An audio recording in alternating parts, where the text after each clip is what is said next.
Hi, I'm John Moscow. And I'm Amy Halpern-Lapp. Welcome to Ethical Schools. Our topic today is restorative justice in schools.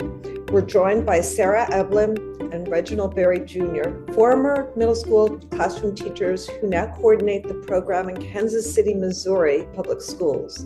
Welcome, Reggie and Sarah. Hi, thank you. Hello, thanks for having us. Please tell us about your journey from teaching to overseeing a system-wide restorative justice program. Awesome. Yes, it started with a eighth grade team, eighth grade group we were working with. Sarah was teaching English and I was teaching social studies. And these were a special group of kids that were grandfathered into a high school in which they didn't have the social emotional programming I needed in their developmental needs at that time. So we collaborated and created a homeroom and an advisory where we could work as a collective, building relationships, working on how to kind of resolve conflict within our own spaces, which was important, especially when we saw in the classroom, in the school, there was a lot of other things happening, and there were the big kids, and there were just these small, impressionable babies that just needed some extra care. And so with that, we started looking into, how could we further develop as educators and working with our young ones. And we stumbled upon restorative practices, which we found was something that we were doing this whole time, but something we was able to kind of name and kind of build off of. And with that, we started working with a community that's felt the same way, that believed in social justice, right?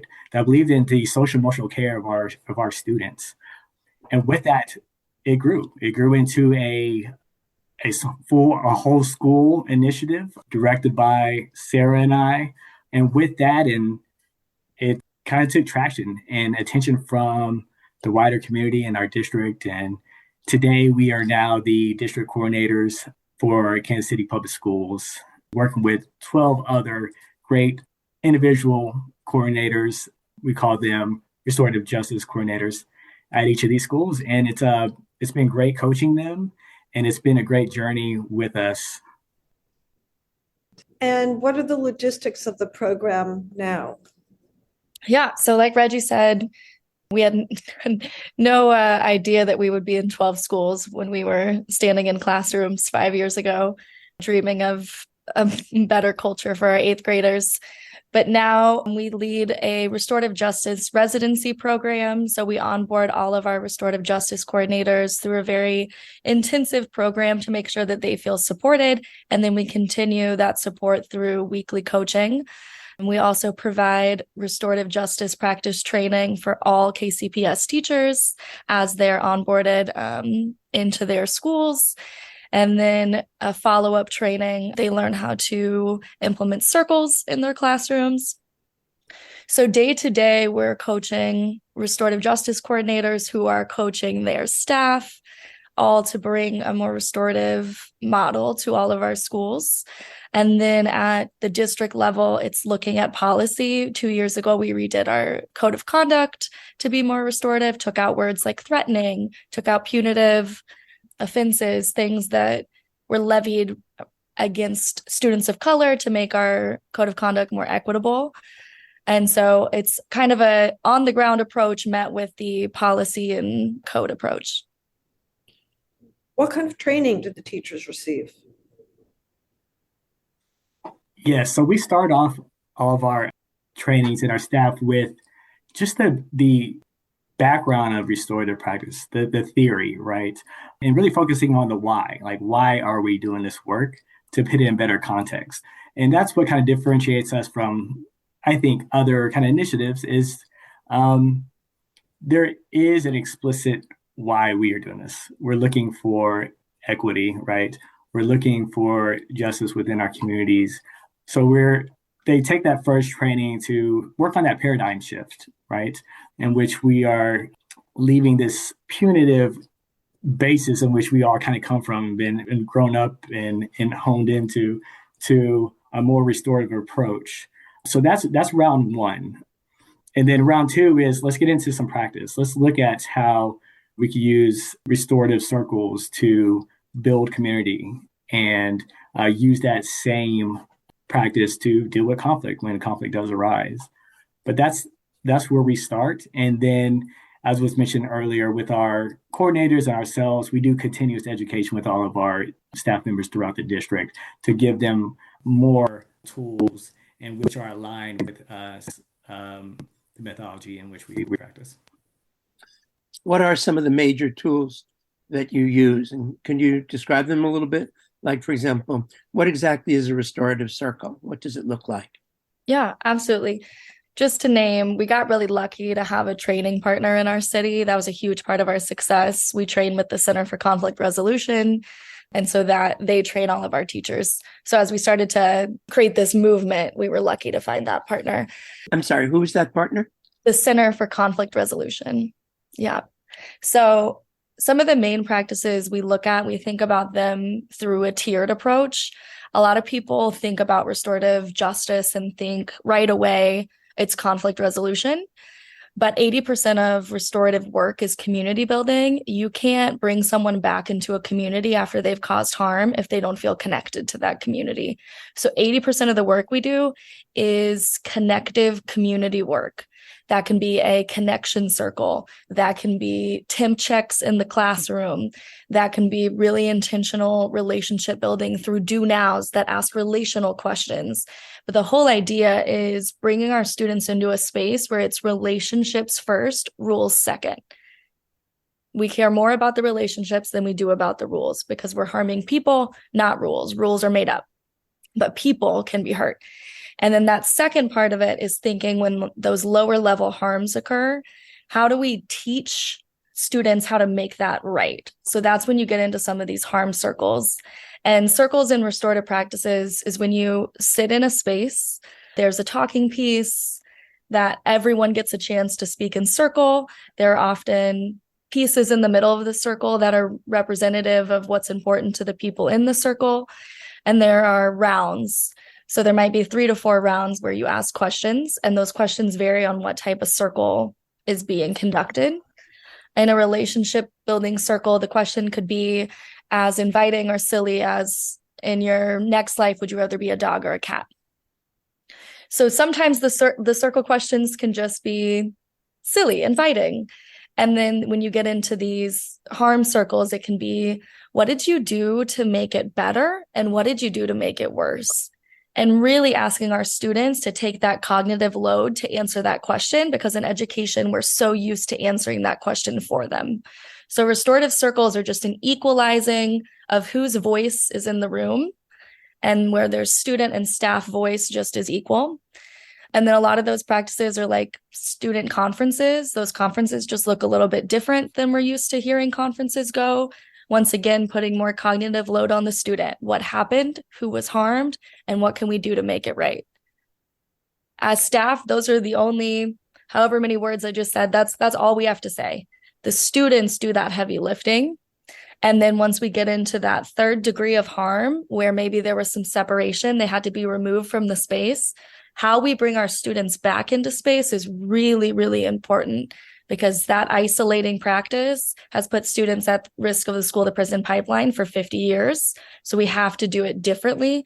So how we bring them back can be really intensive. We've had a conference that lasted 3.5 hours where family members, coaches, staff members all sat in circle for 3 hours. And that last hour was just planning, how do we bring this student back to where everyone feels safe and that student feels supported and wanted back in the community? So it's just a different way of thinking about community and conflict. So when you're talking about community, especially with high school students who are in a different room for every subject, where does the community occur? Where are the relationships built? The community is built within the classroom. We want to give those settings the autonomy to build their own culture. And we have leaders within that, and which is our instructors, right? To give them the belief and the tool that they are part of a community. They're not above one. They're working with students. They're not working for them. They're not doing things to them, right? But that is a reciprocal relationship. It's the same. It's the same message. We are working together. So it starts as that own little microcosm. And that's where, if we go back to our story, we built that own little micro community within a larger school. And that was, we were able to build out that way. So it starts in that classroom. And actually, it goes back to just individuals as well. When we talk about these one-on-ones we have with students, we're giving them those tools and an opportunity to sometimes repair harm, right? And allowing them to be welcomed back to the community. And so that's the intent, right? It's like building from singular folks, individuals, to classrooms, to wider school, and then the wider community itself. How has the program impacted student behavior over time? Yeah, so we can speak a lot to Southeast High School, where we started, because we've had a restorative justice coordinator there since 2018. And so you have this long set of data. Quantitatively, we saw student discipline decrease from 2017, where there was no coordinator, to 2020 before the pandemic. We saw student recidivism drop 54%. So that's students who have 5 or more discipline reports, which told us that we're intervening in ways that are more intentional and that are working. A lot of our interventions before implementing restorative practices were ISS and OSS, and then student would repeat harm over and over again. ISS is in-school suspension and OSS is out-of-school suspension? Yes. We teachers love to speak in acronyms. So that was a big number we saw, was just that drop in students who had 5 or more discipline reports. But also our students speak to this idea that the school felt safer, and therefore they can create and be more like students in a space. We talk a lot about, like, we had some students who were there from 7th to 12th grade. So they got to see the entire production of restorative practices in their time there. And they'll tell you, when I was in 7th grade, I didn't always feel safe going to school. And then when I was a senior, not only did I feel safe, but I also felt like, hey, if I wanted to create a club, I could. If I needed to talk to another student before walking into class, I had a safe place to go talk to them and work through something before we went and sat in class together. It really became something that the students owned. And I think that's kind of the magic of it, is like, the numbers are great, but when students say, like, I would rather be at school, I'm more likely to come to school. I enjoy school more. I know, like, our numbers increase when we look at our qualitative studies. Students who felt like there was adult at the school who cared about them, that almost doubled. Like, to me, that's what's important, because you stay at school, staff and students, you stay at schools where you feel valued. And I think that's why this work is so important, because we need teachers right now, and feeling valued is going to keep you to stay, because it's not the paycheck. It sounds as though you've had a tremendous reduction in discipline issues. Are there still discipline disparities between groups or between students with special ed, individualized education programs, IEPs, and the general student population? Yeah, when we looked at disparities 3 years ago in Kansas City Public Schools, the biggest disparities we saw in our students who identify as Black, our SPED students, and then students who do not conform to their specific gender norms. So anyone who identifies outside of whatever gender was assigned at birth. And so in looking at closing those gaps, restorative practice has been significant in closing those gaps, but they still exist. And it's important to remember that this work takes time. But I think as long as we're seeing decreases in those equity gaps, it means that we're on the right path. But it takes this work in combination with a lot of other work. And luckily, we're in a district that's doing that work. Our teachers receive bias training, part of their onboarding. Our teachers also receive trauma awareness training, but it's all a part of this big package of, like, we have to onboard teachers better into a system so that that system is more equitable for students in the long run. So we're talking about the effect on student behavior What kind of effects have you seen on teachers' practices? Wow. You know, as a teacher, former teacher, one thing we always want to be a part of is the whole process, right? If I have an issue with the student or a classroom, sometimes that student will leave your classroom and come back in the next day or within the hour or 30 minutes, and you're like, not too sure what happened, right? And that can be frustrating. You want something to happen, right? And so what we have done is invited them into the process, right? So they have their voices being heard. They are able to speak with these students about how that altercation might have impacted them, right? And what they need from them to move forward. And vice versa, the student gets to voice their own needs. But that's the difference, is just being a part of that process. So it allows them to be like, okay, I know what's happening. And when we're looking at them being part of it, we're realizing that they are able to look at kind of change their mindset of like, what does accountability look like? I think that's the most important part. It's like they want, where the go-to is out, the go-to is dismissal. But now it's like accountability means, no, you are going to understand my needs and meet those needs as we move forward. And just basically changing that mindset of what accountability looks like and inviting them to be a part of that process. Yeah. And we've seen that the success of that is the more teachers engage in that, the less punitive practices we're seeing. The last full year Kansas City Public students were in school before the pandemic was 2018, 2019. So in comparing our 2021, 2022 data to that last year we were all in school, all 12 restorative justice schools decreased their suspensions. So we know that when teachers engage, we reduce punitive practices and we keep students engaged in the school building. So as we keep moving forward, it's just pulling more and more staff members into the fold, because once you sit in a restorative circle and see the effect that can have on relationships, it's really hard to go back to the old way where you just exile a student. Sarah, you mentioned that there's a revised code of conduct that works in conjunction with the program. Could you describe that? Yep. So during the pandemic, we were one of the school districts to be home for an entire year before bringing students back in. So we used that time as a district to redo our code of conduct with an equity and restorative and trauma-sensitive lens. And for us, that meant looking at a few things. The first was really looking at subjective offenses, things that could be coded and considered by a teacher, and three different teachers can make three different calls on it. So one we saw that we took out was defiance of authority, because that could be considered something different by every teacher. And that was a huge contributor to our equity gap, because defiance of authority was levied at Black students more than any other population. And so looking at these subjective offenses, taking them out, making them more clear, looking at punitive responses.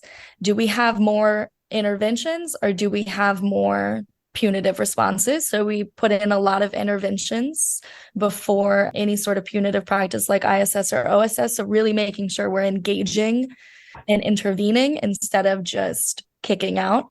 And then really looking at the words we're using. We were one of the few school districts in the metropolitan area to have gang in our code of conduct, which was really racially coded because we have one of the highest Black populations in the city. And it reflected this old idea that our students, if they're hanging out in large groups, could be considered gangs. We also took out the word threatening that was in our code of conduct 19 times. So really looking at doing a deep dive of what effect did our old code of conduct have on students, and students led that work.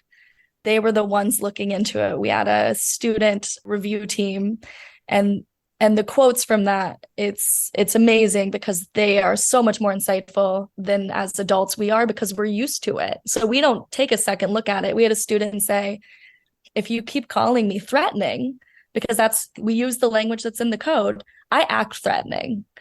So it's this self-fulfilling prophecy. But if you say like, hey, I'm looking out for you and I want to like intervene on your behalf and I'm worried about you, the conversation totally changes. So that is our protection of students and staff to make sure that we're intervening restoratively. But there's been a lot of questions because it's hard to change something. And when our go-to response, when the only vocabulary we have as teachers or principals or support staff is get out, with a code of conduct that has 15 interventions, you also have to teach vocabulary like, how can I help? What can we do? How can we repair this harm? So it's been skill teaching with policy, because we never want to just implement policy and then leave people high and dry without the skills. How do you deal with teacher or principal turnover as you're establishing these cultures in the school? How do you keep the continuity? That was important when starting this initiative and creating the Restorative Justice Coordinator position, is dedicating a staff member in each school to hold in the knowledge of the practice and be able to coach and train and build up their initiative within their own schools. So that's just kind of allows some longevity and some consistencies within that. So this is a unique in itself that we just have this one position dedicated to doing the work. So as we see teachers moving in and out or new admin come into a school, it's already written for them. The processes, the procedures are already there. And we've got to see it at the high school we're working out. We had new administration come in. It's an easier transition when we're saying, well, this is what we've been doing. This is the layout. This is the blueprint. These are the procedures. And it was easy for them to adapt too, because it's already created for them. So that helped out a lot. The program seemed to have an impact outside of school as well as inside. Yeah, that's our next push, is to figure out quantitatively the effect. I think story-wise, absolutely. We have students who come back and tell us, I'm better in my job at Subway because I learned conflict resolution skills. So when I'm working with my coworkers, I know how to say like, you seem overwhelmed, instead of, why are you talking to me like that? So there's these soft skills that our students are gaining that make them really strong in every space they move into and every hat they wear. It's also really great because a lot of our student leaders who have done this work have re-engaged in this work in the community. We have a student who graduated Southeast 2 years ago who now works at a re-entry center doing restorative work. So I think once you've engaged with it, whether it's just the skill of being calmer, or we talk a lot about the skill of like restating a question, just these little conflict resolution skills that they're taking into their everyday life with their families and we have a student who says they do mediations between their two siblings. So like those little skills they take in, and then there's these bigger stories of where, they liked it so much, it made so much sense to them that they found jobs to keep engaging in it. That's been really impactful, but it is our goal to figure out like, how can we link this to other community efforts, and how can we see if this is helping us reduce violence in our city, if this is helping us build more community engaged students. But that's definitely the next push. Do you have situations where students are getting one message from home about how to settle disputes and another from school? And how do you work with that? I think we all have gotten different messages about what it means to settle disputes. I think we've all gotten the wrong message. And I think it's easy for people to say, well, it's only a certain demographic that gets these wrong messages, or they get these violent messages. But we've all gotten wrong messages. We've all grown up either conflict avoidant, or we wait for it to bubble up until we rage, or the second we get mad, we go at someone. None of us were taught strong conflict resolution skills. And so when we bring anyone in, when we talk to staff members who are, in their 20s, 30s, 40s, 50s, they are getting wrong messages about conflict and what it means to engage. So yes, there's some disconnect in what they've been taught, but there's a disconnect in what we've all been taught. And I think that's what makes this work so exciting is we're not teaching it to students. We're all learning together and we're all undoing this paradigm that tells us that to be strong is to like stand up for yourselves and go as hard at somebody as you can. Like to be soft and to be kind and to be empathetic requires so much more strength than to yell at someone at a grocery store.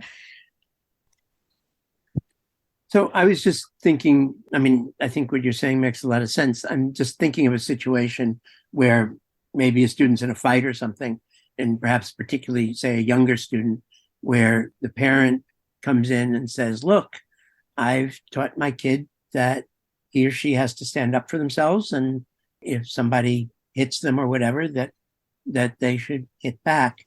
And obviously the child, is hearing one message from the parent about how to take care of themselves, and then knowing that the school is saying something different. So I'm just curious what that conversation looks like, how you would help the parent understand what it is you're trying to do and why it may be different from what they're saying, but is not undermining them. Yes, no, you come into this with understanding, but when they're in the setting, when you're working with parents, you want to you invite them into the process, right? The process is allowing them to hear out the voices of the other community, how they're impacted, right? So even when the harm is made, there always is some repair that's needed. So when we get in these community circles and our parents are upset and they want something happening and something to be done because they feel like their child has been wronged, we are there to meet those needs, but also we get to discover like what else are the needs of our community, right? And so everybody wants to be protected. And with this, we assure them that your child is protected. You are going to be protected. So this type of thing doesn't happen again. So in short, I mean, it's the consistency of making sure that everybody involved is just being heard and that we are collectively working on how to repair those harms. And when we have parents come in and they see that this is what we're doing to protect their children, they relax, they engage, they want to know, they feel that, oh, y'all are really looking after my child and I don't have to be so defensive. And I don't feel like I have to resort to maybe some of these extremes because of fear of, of their child and the safety of their child. So yeah, it's just that collective effort kind of brings ease to our parents. Yeah. And I think Reggie said it well, but the skill that you're kind of referring to, because I think people think, oh, you want to reteach a skill or like a thought pattern that might be if this, then this. So we try to take it back of like, if someone hits me, I hit them back. That is a thought pattern. So you just take it back one step and you say like, if I'm in conflict with someone, I engage early to make sure that conflict doesn't get to a physical level. So then that's the mindset we're teaching. And that's the mindset we work with parents to like reinforce is, yeah, we don't want it to get to a stage where anyone is fighting. And there's rare occasions where it gets to that, but we're teaching students like it feels better to intervene early and have that conversation and figure out that it was a miscommunication than it does to physically hit someone and then have to go through that on the back end. So it's just teaching a thought pattern. But I think people think the only alternative to if someone hits me, I hit them back is if someone hits me, I don't hit them back, which isn't the case. It's just thinking back 2 steps. Thanks. I suspect that many of our listeners are thinking, this sounds awesome, but where did you get the funding? Yeah, we thought the same thing. We thought this would be awesome, but where do we get the funding? So when we were in the classroom, like we said, we had the right people in the city. I don't know if people always think of Kansas City as a restorative city being in the middle of the country, but we had the right people in our city, the right people at the table at the district level, the right people in our school. And we had an amazing principal who said, I'm willing to lose 2 teachers, which, as you guys know, is a hard cut for any school. It was 6 years ago, it especially is now. Jessica Bassett, who said, okay, I'm willing to give you guys the green light to seek funding. So our first 2 years were supported by the Kauffman Foundation, which is a very progressive grant funding organization in Kansas City, Missouri. And then 2 years were funded by the Henry and Marion Block Foundation. And then the district picked up funding these past 2 years. And then we were lucky enough to, like we said, work with the Center for Conflict Resolution, which also had some funding to get this training off the ground. So it's not cheap work by any means. It's cheap to do it in your classroom. You can learn skills and do them in your classroom, which is where we started. But it was very much a community effort. A lot of people in the community had to say, this is what's best for kids, and we'll support it, whether that means giving up teachers or putting money forward or putting space forward or giving up class time for community circles. So there was some financial support, but I think even more importantly, there were people who green-lighted something that they had no idea if it was going to work or not. Where can listeners get more information about restorative justice training? I would start with the National Association of Community Restorative Justice. They work in all the spheres in RJ. So, like, what does that look like in the community, in schools, in private sectors, and such? When it comes to education, we looked at the Oakland Unified School District. They have led, and they're the pioneers of this work. So we really appreciate what they have done, because if it wasn't for them, we really wouldn't have known how to kind of catapult our initiative. But most cities have their own organizations that do community conflict resolution work, as our partner Center of Conflict Resolution. I mean, they're around. The people are doing it. You might not hear it by name. It might not be the Restorative Justice Organization of KC, but they're out there. And there's plethora groups on your social media that speak on restorative practices in the classroom or restorative justice in general. So the information is out there. The community is ever growing. So yeah, jump on the train, because it is rolling. I definitely feel, even within these last 6 years, 7 years, just the growth of this community and the strength in which they are impacting their cities and their states. I think of Denver. Denver has pretty robust initiative as to what they're doing in their school district, but also like state legislation that they're doing there. So it's there. It's accessible even more today. And I'd say one of the most exciting things we discovered when we started this work 6 years ago was that no one's resource hoarding in education. Everyone who's doing this work wants what's best for students. So there were so many people we just blind emailed to say, hey, can you help us? And they sent us resource guides and links and the best trainings they've been to. And we're the same way. We'll never turn down an email asking for help or wanting to jump on a Zoom to brainstorm. So that's why I said, find practitioners, and don't be afraid to reach out and ask for help, because we have had a 100% batting average when it comes to finding people who are willing to collaborate in this work. Thank you, Sarah Eblen and Reggie Berry of the Kansas City Public Schools. Thank you all. And thank you, listeners. Check out our new video series, What Would You Do? A collaboration with Dr. Mira Levinson of the Harvard Graduate School of Education and EdEthics. Go to our website, ethicalschools.org, and click video. In the first case study, a teacher using Action Civics faces pushback from a parent. The goal of the series is not to provide right answers, but to illustrate a variety of ethical viewpoints.